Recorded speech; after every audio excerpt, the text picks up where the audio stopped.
Welcome into the last full week of May. Thomas Miller on the Fun Astrology podcast, coming to you from the past because I'm on the road this week down in Florida for Fred Dodson's big Levels of Energy seminar, which will be this coming weekend in New Smyrna Beach. But I'm down here early to connect with my daughter today and tomorrow and then head over to the beach later on in the week. Obviously, because these are pre-recorded back before I left, there are probably some gaps of things that have happened in the world and in our lives that I'm not up on here, but if need be, we'll break in. So last week was a heavy week of energy. Lots of angst, lots of aspects. We covered it well. Now we have a break. Well, in relative terms, because last week, we'll say, was one of the I would say, you go back to Ray Merriman's Trends book, it was one of the crescendos of the year. And in fact, he had reemphasized that in some of his more recent writings on Twitter, etc. Now, I don't know that events, macro events and things like that, who knows what's in front of us there? Nobody has a crystal ball, and that's true. I get tickled by these predictors because generally they're wrong, and that's what the wise old owl Steve Forrest said, don't predict, and that's why. Read the energies and read the polarities. That's my game, and it's worked pretty well. Now, the one big aspect today in the sky has already happened. The sun sextiled Mars at 2 a.m. this morning. Now, I will say, if you look at today's chart on just about any software program, all of the aspects, because we're in this bowl pattern, there are no planets outside of the axis of Mars and Pluto opposite each other. Everything is on one half of the court. So it looks like, literally, that somebody left last night's spaghetti on the counter and the dog got into it. There are aspects between everything right now because, literally, think about it. It is a half-moon kind of shape, and all the planets are on one side. So pick your energy. Everything is connected to everything. You're feeling something, and it's there. And this is a natal chart for many people who will be born today. And wow, do they have some stuff that they brought in with them and some things to resolve while they are here. So the aspect that's already happened, the sun sextiling Mars, means that the sun must also be in a trine aspect to Pluto, and that is absolutely correct. It's not exact, but it's within a degree. So sun Mars, sun Pluto. Well, that is some strong energy right there because Mars is in Leo, so that's fire, fire. Pluto is 3 times the strength of Mars when it puts its power hat on. So there's triple Mars. So you've got triple Mars over here in Pluto.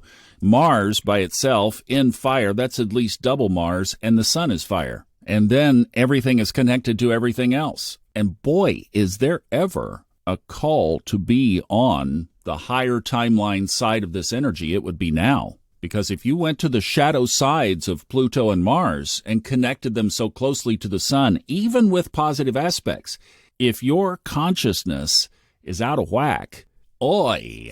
So give your coworkers and give your family and give your friends a lot of extra slack right now. Here's a different way you could look at this. If you're comfortable with your chart software, turn it so that either... the way I have mine is that so the bowl is on the daytime side of the chart. So everything is on the top half.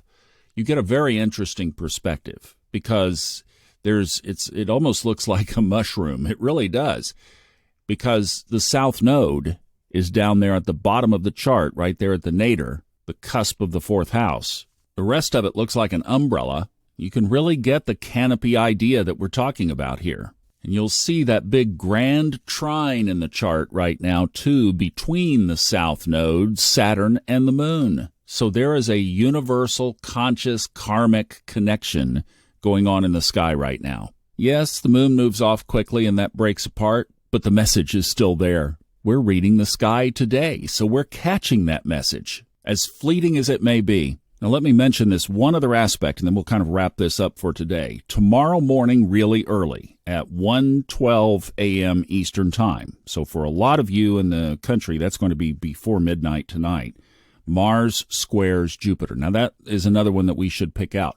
And remember that Jupiter up there at the top of the chart as I'm looking at this umbrella configuration is pulling itself away from that square to Pluto, but it's moving toward this exact square with Mars. So that's the accumulation of the technicals of your energetic basket for today. What do we do with it? Number one, we give people a lot of slack, a lot of fire tied together by last night's spaghetti. And the other side of that coin, too, is obviously give yourself the self-care that you need. This is a really punchy, energetic chart. I promise you, we do thin out this week, at least from these laser beams, which are the exact aspects. The energy is broadly there. That's why I wanted you to construct that umbrella kind of canopy, because it really is showing us that we are under this really electric, sizzling sky up over our heads, and it's very karmic related, because that south node sitting down there at the bottom is telling us that this is the focal point of all of this stuff. Is like, it's almost like a great big yod, not literally but figuratively, pointing right there at the karma that needs to be resolved. And probably what's come up is through various triggers and synchronicities, things have confronted you that you need to resolve, you need to address, you need to take a look at. Live your highest timeline. Stay on the path of, I am going to do the work every time it comes up. This is a rhythm. It's a, like I say, it is a symphony. And we do have crescendos. And we've been through one, we'll get a bit of a lull. In fact, now that we've mentioned all of this, there's really not a lot more to talk about tomorrow. But we will. Like Robert says, make something out of everything you see. So we'll find more tomorrow. Have a great Monday. Love you. Bye-bye.